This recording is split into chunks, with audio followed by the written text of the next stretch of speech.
안녕하세요. 매일은 아니지만 자주 듣고 있는 애청자 중 한 명입니다. 날씨가 덥더니 어느새 가을이 와서 하늘이 너무 예쁜 요즘이죠. 하늘 보셨어요? 올려다보는 하늘과 높은 곳에서 보는 하늘은 느낌 자체가 다르더라고요. 날이 좋아 가족들과 등산을 하러 갔는데 올라가는 건 힘들었지만 정상에 서니 그 해방감이 이루 말할 수가 없었습니다. 그러면서 제가 살아온 지난 날들이 떠올랐어요. 누구에게나 각자만의 힘듦이 있고 사연이 있는 거지만 사람 마음 변하는 건 한순간이더군요. 물론 저도 잘했다고는 할 수 없겠죠. 사람 말은 양쪽 이야기를 다 들어봐야 한다고 하잖아요. 그러니 변호사도 있고 검사도 있는 거고요. 판결을 받고 싶다는 건 아니고 이미 다 지난 일인데 저같이 살아온 또 다른 선택의 기로에 서 계시는 분이 계시다면 같이 들어주시고 공감해 주시면 좋겠습니다. 산을 오르는 것 같았던 제 삶에 대해 이제는 말해도 되겠죠? 제 인생이 그랬어요. 늘 오르막을 오르는 것 같았죠. 그렇다고 막 힘들게 살았던 건 아니었습니다. 저는 이남 일녀 막내로 태어나 유복한 환경은 아니지만 막내 고명딸로 사랑받고 컸습니다. 나이 터울이 좀 있다 보니 오빠들도 부모님도 많이 아껴주셨고요. 잘해도 잘한다, 못해도 잘한다, 그렇게 자랐던 것 같습니다. 다른 오빠 있는 친구들 보면 엄청 싸우고 하던데 저희 집은 안 그랬답니다. 한참 클 나이라 먹고 싶은 것도 하고 싶은 것도 많았을 오빠들은 뭐든 저부터 챙겨줬죠. 덕분에 부모님이 마음 놓고 맞벌이로 일도 다니시고 오빠들은 대학까지 다 갔었고요. 하지만 두 분 벌이로 비싼 등록금을 감당하기엔 벅찼던 것 같아요. 그렇다고 공부 잘하는 오빠들 등록금을 안 내줄 수도 없는 노릇이었죠. 큰오빠는 법대로 진학해서 검사가 되는 목표가 있었고요. 작은 오빠는 아직 꿈은 없었지만 뭐든 열심히 하는 사람이었습니다. 둘 다 공부를 잘하는 건 저희 집에서 당연한 일이었고요. 어느 날 큰오빠가 제대를 해서 복학을 하고 둘째 오빠가 대학교 입학을 앞두고 있던 날이었어요. 엄마의 한숨이 늘어나는 걸 봤습니다. 한숨 쉬다 저랑 눈이 마주치며 웃어주시는데 제가 모를 거라 생각하셨던 것 같습니다.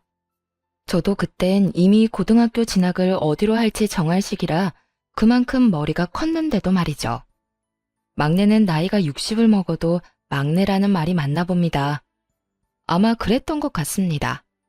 공부를 잘하긴 했는데 조금 경쟁률이 높은 과를 지원해서 전액 장학금을 받지는 못했고 작은 오빠는 그냥 바로 자원 입대를 하려고 하더군요. 당연히 부모님이 말리셨죠. 공부도 다 때가 있는 건데 놓치면 안 되는 거라고. 걱정하지 말고 공부나 하라고 하셨습니다. 그때 사회 분위기가 남자들은 무조건 대학을 가야 하는 분위기였습니다. 학자금 대출을 알아보러 다니시는 부모님 모습이 너무 밟혔어요. 어서 빨리 돈을 벌어 도움을 드리고 싶기도 했죠. 그 뒤 오빠들은 장학금을 놓치지 않고 학교를 다녔습니다. 그럼에도 불구하고 어머니의 한숨이 뇌리에 박혔던 탓일까요? 저는 상고로 진학하기로 결심했습니다. 저도 공부 잘하는 오빠들 덕분에 공부를 못하는 편은 아니었어요. 나름 학교에서도 상위권이라 선생님들은 당연히 제가 인문계로 진학할 거라고 찰떡같이 믿고 계셨고 아마 부모님도 다른 생각은 안 하셨던 것 같아요. 바쁘신 엄마가 처음으로 학교에 오셔야 했는데 항상 일하시느라 운동회도 못 오시던 분이었거든요. 그게 또 선생님에게 안 좋은 소리를 들으셔서 제 마음이 너무 아팠습니다. 어머니, 공부를 잘하는데 왜 상고를 가려고 하는지 모르겠네요. 집안이 많이 어려우세요. 네? 저희 미정이가 상고를요? 네, 무슨 생각으로 저러는 건지 모르지만 요즘은 여자들도 인문계 가야 대학도 가고 하고 싶은 거 하고 살지 않겠습니까? 좀 설득 좀 해봐 주세요. 미정아, 상고는 왜 가려고 그래? 누가 상고 가라고 했어? 엄마, 나 공부 잘하는 거 알잖아. 오빠들 때문에 이 정도 하는 거지. 인문계는 왜 가는 건데? 대학 가려고 가는 거잖아. 난 대학 안 갈 건데 굳이 인문계 갈 필요가 없잖아. 며칠 동안 오빠들부터 아빠까지 저를 설득하려고 애썼지만 제가 한번 고집 피우면 절대 꺾지 않는다는 걸 모두 잘 알고 있었습니다. 그렇게 저는 상고로 진학했고 장학금을 받으며 다녔어요. 성적도 물론 좋았고요. 덕분에 남들보다 빨리 취업 전선에 뛰어들 수 있었는데 내가 목표로 했던 은행은 근처에도 못 갔지만 말입니다. 이것은 참 세상은 인맥으로 돌아간다고 내정받은 건 저였는데 무슨 연줄이 있는 건지 학교 오는 둥 마는 둥 하는 아이가 선발됐다고 하더군요. 그때 좀 힘들었죠. 세상이 다 밉게 보이고 그래도 어쩌겠어요. 바뀌는 건 없더라는 겁니다. 저는 은행 대신 제법 큰 공장 회계과에 들어가게 되었습니다. 은행도 아니고 뭐 힘들게야 하겠냐고 주판만 두드리고 서류 정리만 잘하면 된다고 들었거든요. 주판이 어떻게 생겼는지 내 책상은 어디 있는지 전 계산은커녕 매일매일 청소만 하다 왔어요. 선배들이 자기 빨래까지 가져다 놓은 것도 분말 없이 빨아야 했고요. 그 시절 따뜻한 물이 나오는 건물이 어디 있었나요? 호텔에서나 나왔겠지. 추운 겨울엔 얼어붙은 손을 호호 불면서 빨래를 해야 했습니다. 집안일이라고는 해본 적이 없었던 저는 손빨래가 그렇게 힘이 들었습니다. 요령이 너무 없었던 거죠. 빨래하고 들어오면 손이 얼어 타자를 칠 수가 없어 사무실 일은 더 못했고 그러다 보면 일 느리다고 구박받고 계속 그런 일상의 도돌이표였습니다. 심부름도 한 번에 시키는 법 없이 다녀오면 다른 사람이 불러서 또 시키고 뭐 그런 식이었답니다. 그러니 일을 제대로 배울 수 있는 환경이 못 되었던 거죠. 요즘 같으면 바로 신고감인데 저희 때는 신고가 어디 있겠습니까? 그냥 다녀야 했습니다. 좀 지나니까 이골이 나기도 하고 오기가 나서 어디 두고 봐라 하는 마음에 제일 먼저 출근해서 청소해놓고 얼어있는 손 녹여서 일하고 선배들이 일 시키기 전에 미리미리 예상해서 다 해놓고 마지막까지 정리 다 하고 퇴근하길 반복했어요. 인생의 암흑기를 말하라고 하면 딱 그때라고 말할 수 있을 정도였습니다. 하지만 어둠이 계속되는 법은 없잖아요. 점점 해가 뜨기 시작했습니다. 그러다 보니 서류 업무도 조금씩 저에게 돌아오더라고요. 아시다시피 전 청소보다는 공부 쪽이 체질에 맞는 사람이라 전 제자리를 찾은 사람 마냥 업무 처리를 거침없이 해나갈 수 있었습니다. 언제 또 청소를 빨래를 시킬까 싶어 얼른 업무를 처리해 나갔죠. 물론 배울 것도 많았지만 크게 실수하는 일 없이 빠른 속도로 처리하다 보니 선배들이 너도 나도 할 것 없이 저에게 일을 주더라고요. 어느새 반대로 선배들이 저에게 일을 맡기기 위해 제 일을 덜어주는 상황이 발생하게 되었고 이런 제가 입소문이 난 건지 비서실로 발령이 나는 일이 벌어졌습니다. 이제 입사한 지 얼마 안 된 제가 비서실까지 가는 건 좀 눈치가 보여 처음엔 가지 않겠다고 했습니다. 사실 제가 가도 되는 곳인지도 알 수 없었고 여기보다 더한 곳이라는 소문에 두려웠거든요. 선배들을 다 제치고 이제 막 20살 갓 넘은 제가 비서실이라니 말이 안 된다 생각했습니다. 월급도 처우도 확연히 달랐기 때문에 서로 가려고 하던 자리였습니다. 그런데 정말 발령이 나버린 겁니다. 제 의사와는 상관없이 발령이 나서 묵묵히 책상을 정리하는데 선배들이 다가오더군요. 해코지할까봐 얼마나 놀랐는지 여자들의 시기 질투 원망이 얼마나 무서운지 직접 느껴본 저는 그저 무서움에 떨어야 했습니다. 그런데 아니었어요. 선배들은 진심으로 절 축하해 주셨어요. 미정아, 여기보다 더 힘들 거야. 열심히 해야 해. 우리 얼굴에 먹칠하지 말고. 알았지? 그래. 그래도 너라면 잘할 거야. 힘들 땐 놀러와. 우리가 비서실 애들 욕 다 들어줄게. 밉상 같던 선배들이 격려해주고 축하해주니 눈물이 다 나더군요. 남자들만 우정이 있는 게 아니죠. 여자들 우정도 만만찮아요. 고생 끝에 낙이 온다는 옛말이 틀린 게 하나 없어요. 그동안의 고생은 싹 잊어버리게 되더니 통장에 착착 돈 쌓이는 소리가 들리는 것 같은 나날을 보냈습니다. 중간중간 군대 갔다 온 오빠들 몰래 등록금이나 생활비를 보내주고도 돈 쓸 데가 없던 저는 제법 돈을 모을 수 있었어요. 그쯤 되니 저도 공부를 하고 싶어졌습니다. 어릴 땐 돈만 벌면 된다 싶었는데 사회생활을 하다 보니 그건 또 아니더라고요. 필요한 자격증은 학교 다니면서 땄기 때문에 대학교 졸업장이 가지고 싶었던 거죠. 이곳도 충분히 좋은 곳이었지만 여러 사람들을 만나고 사회생활을 하면서 선배들의 조언도 좀 들리게 되고요. 여자도 좋은 대학 나와야 해. 좋은 대학 아니라도 대학은 나와야 해. 그래야 대접받아. 봐봐, 김대리하고 나하고 입사 동기인데 그때 월급 차이가 얼마나 났는지 알아? 살기 싫더라고. 김대리 타자도 한글 문서 작업도 못하던 놈이란 말이야. 일은 내가 더 많이 하는데. 선배의 말에 역시 대학을 다녀야겠다고 생각했지만 일하면서 공부를 병행하는 건 무척 어려웠습니다. 졸업한 지도 좀 되었으니 기억나는 것도 없었고요.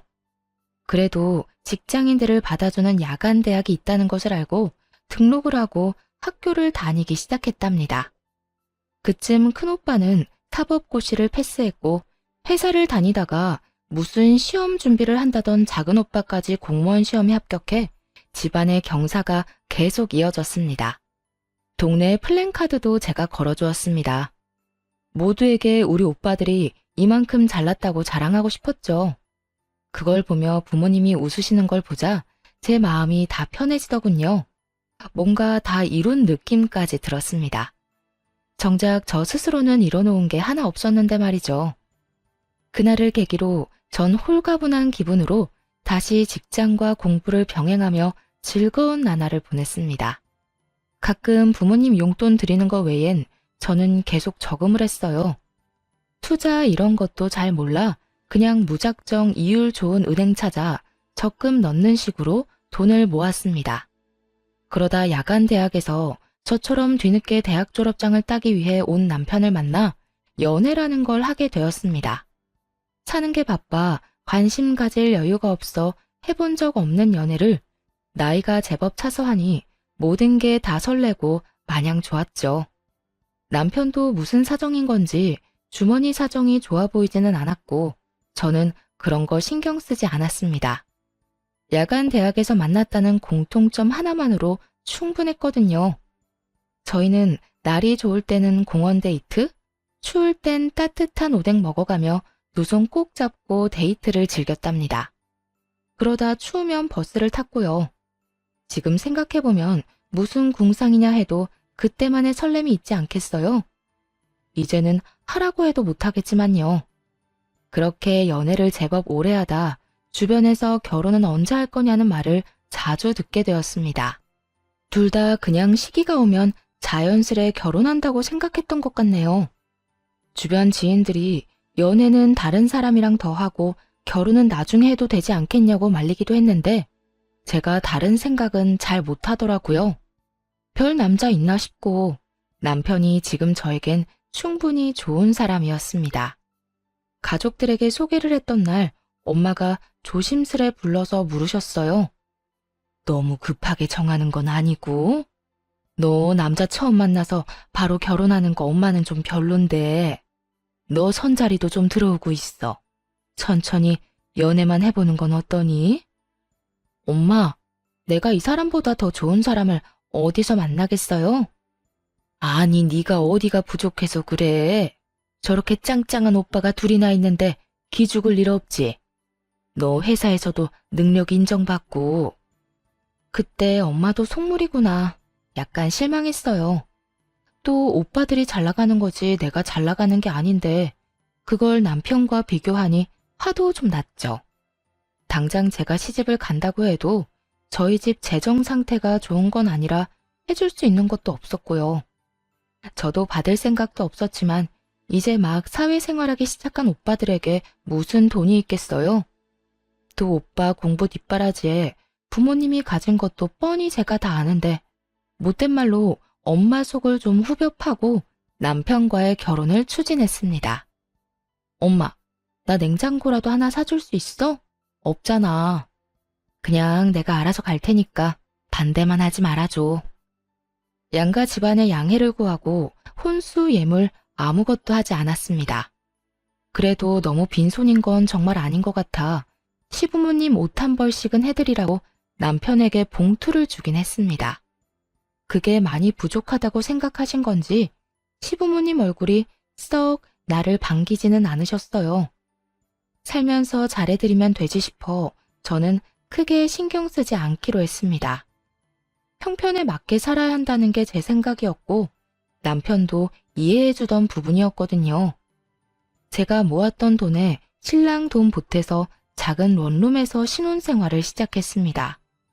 신랑이 제 말에 잘 따라주는 편이었기 때문에 월급의 70%는 적금을 넣었고 혼자 벌다 둘이서 모으기 시작하니 생각보다 돈이 빨리 불어났습니다. 그런데 고지를 코앞에 두고 저희에게 아이가 생겼어요. 너무 예쁘고 사랑스러워 일 같은 건 생각도 나지 않더라고요. 지금을 놓치면 아이 크는 걸 못 볼 것 같다는 생각에 저는 저축을 조금 미루기로 했습니다. 집에서 아이를 돌보는 게 제 일이라 생각했고 그래서 일을 그만둔 거였죠. 저희 부모님도 소소하게 일을 하고 계셨고 시부모님들도 마찬가지셨어요. 아이를 봐줄 사람이 없었기 때문에 차선책이 없기도 했습니다. 아이가 생기니 저의 집에 대한 열망은 더 커졌어요. 아이가 크면 자기 방은 하나 줘야 하지 않겠나 하는 마음에 더 악착같이 아끼며 어떻게 보면 궁상맞게 살았던 것도 같습니다. 저는 옷이 계절별로 두 벌이면 좋겠고요. 옷을 언제 사본지 기억나지 않을 정도였죠. 화장품은 처녀 때 쓰던 거 그대로 화장대 위에 있었습니다. 뚜껑 열 필요도 못 느끼겠더군요. 그래도 아이 얼굴엔 로션 발라주고 신랑 옷은 계절별로 사주며 오롯이 제 것만 줄여나갔습니다. 아이가 클수록 돈이 많이 들기 시작했어요. 기저귀값만 해도 사이즈가 커지니 양은 적은데 비싸지고 분유값도 감당 안 될 지경이었어요. 남편 월급이 얼마길래 그랬냐고요? 그렇게 많이 가져오지는 못했어요. 월급이 적은 대신 칼퇴근에 힘든 일이 별로 없는 곳이었죠. 반 공무원이라고 생각하시면 될 겁니다. 여튼 둘이 벌다 혼자 벌게 되고 입은 셋이 됐는데 저축은 그대로 해야 하고 남편을 조금 못 살게 굴었던 것도 같습니다. 먹는 것도 그냥 반찬 하나에 밥 국 정도면 먹는 저와 달리 남편은 안 먹어도 한 상 차려 먹는 걸 좋아하는 편이었으니 얼마나 맵기가 불만이었을까요? 한 번씩 친정에서 반찬 좀 주면 잘 차려주지 매일 그런 밥상은 힘들었습니다. 반찬이 생겨도 며칠에 나눠서 먹고는 했으니까요. 당연히 남편도 이해해준다고 생각했어요. 그래도 다른 건 남들 못지않게 신경 써주고 있다고 자부했으니까요. 그런데 어느 날부터 남편이 안 하던 반찬 투정도 하고 짜증을 입에 달기 시작했습니다. 안 그러던 사람이 그래서 외벌이라 힘든 거지 하고 이해하고 넘어갔습니다. 확 변하면 눈치라도 챌 수 있었을 텐데 차츰 변하는 걸 알아채기엔 저도 아이를 키우느라 정신이 너무 없었네요. 그냥 단순히 남편이 밖에서 힘든 만큼 더 아끼고 아이를 잘 키워야지 하는 생각밖에 하지 않았죠. 그러다 드디어 제일 큰 금액이 든 적금 만기일이 다가왔습니다. 저는 미리 집을 보러 다녔어요. 집이라는 게 발품도 팔아야 같은 값이라 해도 더 좋은 집을 구한다고 동네 부동산 사장님이 그러셨거든요. 세대, 여기 슈퍼 건너편 2층 벽돌집 알지? 거기가 지금 급매로 나왔어. 나쁜 일로 나온 게 아니라 이민을 간다고 빨리 처분해달라더라고. 생각 있으면 보러 와. 여러 군데 집을 보러 다니다가 괜찮은 집이 급매로 나왔다는 연락을 받고 보러 갔더니 정말 마음에 딱 드는 그런 집이었습니다. 그 집을 보는 순간 저는 이미 머릿속으로 인테리어도 끝내고 이사날을 언제로 하면 될까 생각 중이었다니까요. 저녁에 남편이 오기만을 기다렸다가 집 이야기를 꺼내자 남편 반응이 좋지 않았습니다. 집? 집을 꼭 지금 사야 해? 지금 부동산 분위기도 안 좋은데 더 기다렸다가 사도 괜찮지 않을까? 그럼 언제 사? 적금 만기됐고 대출 조금만 받으면 살 수 있는데 급매로 나온 거라 금방 나갈 거란 말이야. 이 가격에 그 집 못 산다고. 됐어. 집은 다음에 사. 부부 회의는 결렬되고 말았습니다. 저희는 싸움 아닌 싸움을 했고 남편은 그 길로 나가더니 들어오지 않았고요. 저는 남편은 차차 설득하면 된다고 생각하고 일단 계약금을 걸기 위해 은행을 찾아갔습니다. 그런데 이게 무슨 일인가요? 만기 통장에서 찾을 수 있는 돈은 없었습니다. 대체 무슨 일이 일어난 건지 처음엔 도통 알 수 없었습니다. 내 명의 통장을 누가 건드릴 수 있다는 말인지, 요즘은 신원 확인도 잘해서 본인 아니면 통장 거래도 안 된다고 알고 있었는데 말이죠. 사모님, 2달 전에 온라인으로 해지 신청하시고 인터넷 뱅킹으로 이체하신 이력이 있으십니다. 모바일 OTP도 받으셨네요. 휴대폰 한번 보세요. 대체 누가 내 휴대폰에 은행 어플을 깔아 해지를 하고 이체를 했다는 건지 멍청하게 그때까지도 전 남편을 의심하지 않았습니다. 그냥 어떻게 그게 가능하지? 라고 바보 같은 생각만 했죠. 저기 이체된 계좌주 명이 땡땡땡입니다. 바로 남편이었죠. 하늘이 무너지는 것 같았습니다. 돈을 떠나서 믿었던 사람에게 배신당한 느낌에 정신을 차릴 수가 없었습니다. 남편은 내가 모를 거라 생각했던 걸까, 내가 그렇게 바보 같았나 싶었습니다. 몰라서 안 한 게 아니라 돈 거래를 할 일이 없어 인터넷 뱅킹도 일부러 깔아두지 않았는데 이게 독이 될 줄이야 누가 알았겠어요. 은행에서 돌아오는 길이 천리말리길 같았습니다. 유치원을 다녀온 아이를 보자 덜컥 눈물부터 나더군요. 자기 방에다 예쁜 침대하고 책상을 갖고 싶어 했는데 엄마가 금방 해줄게, 조금만 기다려 라는 말에 너무 기뻐하던 아이였는데, 아이를 안고 울고 있는데 남편이 들어왔습니다. 저희는 처음으로 아이 앞에서 부부싸움을 했어요. 눈에 불덩이라도 떨어진 건지 아무 생각도 안 나더군요. 당신, 얘기 좀 해. 오늘 적금 찾으러 갔다 왔어. 근데 돈이 없더라? 나 빈 통장만 들고 되돌아왔다고. 1,000만 원도 아니고 억 단위 돈을 어디다 썼어? 왜 말도 없이 뺀 거야? 걱정하지 마. 투자 좀 했어. 당신 창기 알지? 그 친구 사업 대박 나서 이번에 확장하는 건데 거기 투자한 거야. 곧 100배로 불려줄게. 더 크고 좋은 집으로 이사 가자. 알겠지? 100배라는 말을 믿을 수 있어? 그러다 잘못되면 투자 아무나 하는 거 아니야. 아무나? 내가 아무나야? 막말로 그 돈 내 월급도 들어갔잖아. 공동재산인데 내가 쓰면 안 되는 거야? 그 말이 아니고 상의를 먼저 하고 했어야지. 그렇게 마음대로 써버리면, 그러다 잘못되면 나한테 뭐라고 하려고 그랬던 건데? 잘못될 일 없어. 창기가 그럴 일 없다고 했어. 확실하다고 했다고. 당신이 집에서 살림만 해서 사회 돌아가는 걸 몰라서 그래.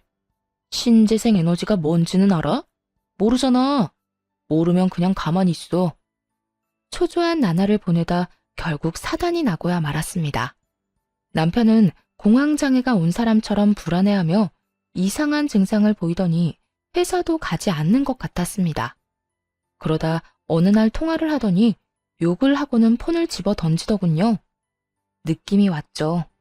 아, 잘못됐구나. 100배 넘는 수익이라뇨. 그건 다단계였습니다. 처음엔 수익이 통장에 짱짱하게 찍혀 사람 속이기 딱 좋죠. 그걸 보고 창기라는 남편 친구가 속아서 시작을 하고, 친구를 찰떡같이 믿은 남편은 제대로 알아보지도 않고 투자를 한 거였죠. 공중에서 돈다발이라도 뿌려봤으면 덜 억울했을지도 모릅니다. 한참 오르막을 오르다 정상에 다 왔다 했더니 더 가파른 길이 나타난 겁니다. 아니, 절벽이 나타난 거죠. 남편은 몇 날 며칠 술만 마셨어요. 저러다 급성 간경화로 죽는 건 아닐까 걱정될 정도였습니다. 미우나 고우나 제 남편 아니겠어요? 저는 다시 시작한다는 기분으로 남편을 다독였어요. 다시는 이러지 마. 사라진 돈 그냥 없었던 돈이라 생각하고 다시 모으자. 그러니 정신 좀 차리고 당분간 집에서 좀 쉬어. 남편도 면목이 없었던 건지 조용히 받아들이더군요. 이미 회사에서도 잘린 상태였고 일할 의지도 없어 보여 제가 일자리를 알아볼 수밖에 없었습니다. 돈복은 없어도 일복은 있는지 마침 연락해본 직장 선배에게서 자리가 났다는 소식을 듣게 되었죠. 몇 년의 공백이 있었지만 저를 기억하고 있는 분들은 많았어요. 복귀한다고 하니 반겨주셔서 너무 감사했습니다. 그렇게 저는 남편 대신 한 가정의 가장이 되는 길을 택했어요. 남편이 그렇게 되기 전만 해도 성실히 일해온 건 분명한 사실이니까요. 남편에게도 휴가를 주는 거였죠. 그런데 남편은 저에게 받는 용돈이 아무래도 부족했던 건지 저 몰래 오빠들을 찾아가거나 친정엄마를 찾아가서 손을 벌리는 한심한 사람이 되어버렸습니다. 하지만 모른 척 기다렸어요. 전 아이 아빠를 믿었거든요. 다시 일어설 거라고. 외벌이는 힘들었지만 역시 직장 생활은 저의 삶에 활기를 불러일으켜 주었습니다. 힘든 일은 금방 잊어버리게 되더군요. 그러다 친정엄마가 점심때 회사로 찾아오셨어요. 경희 아줌마 알지? 저번에 그 아줌마 따라 경매에 가봤거든. 다들 하나씩 적어내길래 그냥 한번 적어냈는데 내가 낙찰받았지 뭐냐? 무려 서울에 있는 50평대 아파트였습니다. 무슨 사연으로 경매에 나온 건지 모르지만 엄마가 낙찰받은 가격도 그렇게 낮은 금액도 아니었죠. 저에게 돈을 달라고 오신 건가? 드릴 돈이 없는데 괜한 걱정부터 들었습니다. 저희 집이 이렇게 된 걸 엄마는 모르셨거든요. 엄마가 돈이 어디 있어서. 응, 네 오빠들도 일하니까 돈 금방 모이더라. 내 새끼들이 다 착하잖냐. 너도 그렇고 벌어서 나 갖다 주잖아. 이 나이 먹고 이제 돈 쓸 데도 없고 해서 그냥 한번 해본 건데 그네한테 물어보니 괜찮은 거라고 낙찰 받으라 해서 받았어. 그리고 너 시집 갈 때 집에 돈이 너무 없어서 아무것도 못 해준 거 엄마가 마음이 안 좋았는데 그래서 말이야. 이거 너 해라. 엄마. 네가 그동안 하고 싶은 거 못하고 모은 돈 다 우리한테 쓴 거 알아. 그거의 10분의 1도 안 되겠지만 이거라도 해서 시댁에서 어깨 펴고 살으렴. 엄마가 그렇게 말하는 이유가 있었어요. 사실 무슨 피해의식인지 없이 살수록 없는 사람을 더 업신여긴다는 거 여러분은 느껴본 적 있나요? 전 우리 남편 집을 보면서 그걸 딱 느꼈습니다. 그래서 결혼할 때 혼수나 예물을 무리해서 해가나 봅니다.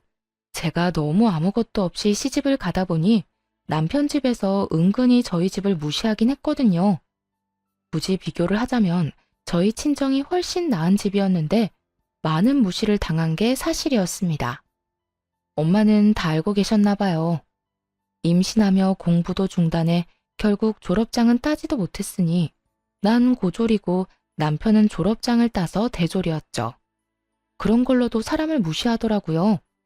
당신 아들이 돈 날려먹은 건 신경도 안 쓰고 오빠들은? 오빠들도 결혼할 때 필요하잖아. 오빠나 주지 왜 나를 줘? 그네가 돈 보탰어. 너 주라고 먼저 얘기하더라. 너한테 투자해야 내가 늙어서 편할 거래. 너무 감동해서 눈물이 앞을 가리더군요. 이사갈 준비에 마음이 들떠 있을 때였어요. 남편에게 서프라이즈로 놀래켜줄 마음으로 아무 말 안 했고요. 30평도 크다 했는데 50평이라니. 생각지도 못한 평수에 아이방 하나, 부부방 하나, 손님방 하나 해도 방이 남아돌고 시부모님을 모실까 생각 중이었는데 남편이 갑자기 이혼을 하자며 이혼 서류를 내밀더군요. 당신 같은 짠순이랑 사는 거 이제 더는 못 해먹겠어. 여자가 어디 꾸미는 구석이라도 있어야 예쁘게 봐주기라도 하지. 화장은 하고 다녀? 회사에서 그러고 다니면 안 잘려? 그 옷은 유니폼이야? 맨날 똑같은 옷 입고 나가고. 당신 무슨 소리야? 갑자기 왜 그래? 말 나온 김에 그냥 정리하자. 나 만나는 사람 있어. 애는 네가 데려가. 내가 혼자 벌어서 그동안 고생한 거 알지? 나도 더 늦기 전에 남들처럼 살아보고 싶다. 그러니까 그냥 이혼하자. 갑자기 왜 이러는지 모르겠어. 무슨 일 있어? 막말로 네가 우리 집에 자라기를 했냐? 나한테 해준 게 뭐 있어? 맨날 돈돈거리며 통장이나 끼고 살았지. 나한테 관심이나 있었어? 여보, 그거야. 우리 잘 살아보려고 집 한 채 가지고 있으면 당신도 부담 줄고 집 담보 잡아서 사업이라도 할 수 있는 건데 그러려고 아둥바둥한 걸 그렇게 말하면 난 어떡하라고. 그러니까 난 이제 그런 거 신물이 나니까 너 혼자 하라고. 아니면 마음 맞는 사람 찾아서 둘이 해보던지. 같이 고생해서 왜 그래. 며칠 전에 엄마가 서울에 50평대 아파트 경매로 낙찰받아서 놔주셨어. 계약서 받으면 당신한테 말해주려고 한 건데 거기 위치도 너무 좋고 학군도 좋아서 다른 데 이사 갈 필요도 없어. 평생 쭉 살면 되고 방도 많아서 당신 부모님 같이 모시고 살자. 아, 그래? 그럼 그거 그냥 다시 팔아서 재산 분할하고 너는 너, 나는 나. 이렇게 따로 새삼 살자. 여보, 내가 더 잘할게. 이제 고생 끝났는데 그렇게 말하지 말고 어머님 아버님에게도 더 잘할게. 그동안 섭섭한 게 있으면 다 말해. 다 고쳐볼게. 하지만 남편은 막무가내였어요. 어떤 말을 해도 들어주지 않았고 저는 시부모님을 찾아갔죠. 좀 말려달라고 말이죠. 하지만 오히려 시부모님이 빨리 도장 안 찍어주냐며 저를 나무라셨어요. 어여 도장이나 찍어줘라. 각자 갈 길이 다르면 놔주는 것도 서로를 위해 좋은 거야. 너도 너랑 끝맞는 사람 만나서 새 살림 차리면 되지 않겠니? 네? 어머니, 그게 무슨 말씀이세요? 네가 뭘 우리 집에 시집와서 기여한 게 있니? 그냥 혼인신고만 하고 산 거 나 좀 부끄러웠다. 내가 축의금 낸 것만 얼만데 그런 거 하나도 못 받고 예물도 없이. 어쨌든 빨리 해주려무나. 어머니, 그 일 진짜 여자 생겨서 그러는 거예요? 믿을 수가 없어요. 바람 핀 건 아니고 그냥 우리 애를 좋다고 쫓아다니는 여자가 하나 있어. 그 여자 집안이 좀 괜찮아 보이긴 하는구나. 제가 뭘 그렇게 잘못한 걸까 한참을 생각했습니다. 막말로 남편의 뭐가 좋다고 집안 좋은 여자가 따른다는 말인지 그것조차 위험하게 들렸습니다. 저는 그렇게 미움받을 짓 한 거 없고 그저 잘 살아보려고 할 수 있는 만큼 잘해드리려 했는데 그게 성에 안 차셨던가 봅니다. 저는 진심으로 슬펐습니다. 수년간의 결혼 생활을 부정당한 기분에 우울하기까지 했어요. 며칠을 이혼을 한 해 못 한 해 실랑이를 하다가 아이는 제가 데려가는 대신 양육비는 줄 수 없다고 하는 말에 또 며칠 실랑이가 이어졌습니다. 양육비를 원하면 자기가 아이를 키울 테니 저더러 양육비를 달라고 하더군요. 저 모습에 어느 엄마가 아이를 맡기겠습니까? 저는 이혼을 해줄 테니 그럼 아이만 데려가겠다고 합의를 했습니다. 결국 여전히 마음을 추스리지 못하고 끌려가듯 법원에 갔습니다. 저는 큰오빠와 함께 남편은 시어머니와 함께였죠. 힘겹게 서류를 제출하는데 남편이 제가 모르는 서류를 하나 더 제출하더군요. 뭐냐고 물으니 당당하게 재산분할 신청서라고 합니다. 재산이라니, 저희는 재산이라고는 아시다시피 남편이 날려먹었던 적금이 다였는데 말이죠. 우리한테 무슨 재산이 있다고 그런 서류를 내? 지금 사는 집 전세금? 그거 반반하면 되는 거 아니야? 굳이 이런 거 낼 필요 없이. 또 50평 아파트 장모가 준 거 있잖아. 그건 왜 빠뜨려? 날 아주 호구로 하는구만. 아니, 그건 엄마가 나한테 준 거지 당신 건 아니잖아. 당황해서 아무 말 못하고 있자 큰오빠가 나서서 증여재산에 대해 차분하게 설명해 주었습니다. 자네 그때 내 동생 데려갈 때 뭐라고 했어? 손에 무릎 묻혀도 마음 많은 보듬고 살겠다고 했잖아. 이게 뭐야? 그리고 증여재산은 재산 분할에 해당이 안 되는 거 모르나? 모르면 변호사한테 물어보던가. 뭐? 그 아파트가 재산 분할에 해당 안 된다고? 나 그거 믿고 너 만나는 애인이랑 그거 팔아서 새 살림 차리라고 한 건데. 뭐야 엄마. 엄마가 그냥 이혼하면 된다고 했잖아. 나 그럼 돈 한 푼도 못 받는 거야? 아유, 잘 좀 알아보지. 어떡하면 좋니? 너 가게 하나 해주면 새아가한테 아파트는 우리가 해준다고 했는데. 진짜? 엄마가 책임져요. 난 몰라. 잘못되면 다 엄마 탓이야. 지금껏 보고 살아온 사람이 맞는 건지 완전 다른 사람을 보는 것 같았습니다. 무엇에 홀려도 단단히 홀렸던 게 아닐까 했죠. 저런 사람을 남편이라고 받들고 살다니 제 자신이 한심하기 이루 말할 수 없었죠. 순식간에 콩깍지가 벗겨졌는지 정남이가 뚝 떨어졌습니다. 이혼 서류 제출만으로는 이혼이 바로 되지는 않더군요. 이혼되기까지는 꽤 긴 시간이 필요했습니다. 조정기간 이런 것도 필요했고요. 먼저 이혼을 요구한 남편은 아파트가 재산 분할이 안 된다고 하자 말을 바꿨습니다. 하지만 제가 이제 같이 살 마음이 없어진 지 오래였고요. 제가 끝까지 이혼하겠다 하니 갑자기 그럼 아이는 자기가 키우겠다 하더군요. 언제는 나보고 데려가라고 하더니 웃음밖에 안 나왔습니다.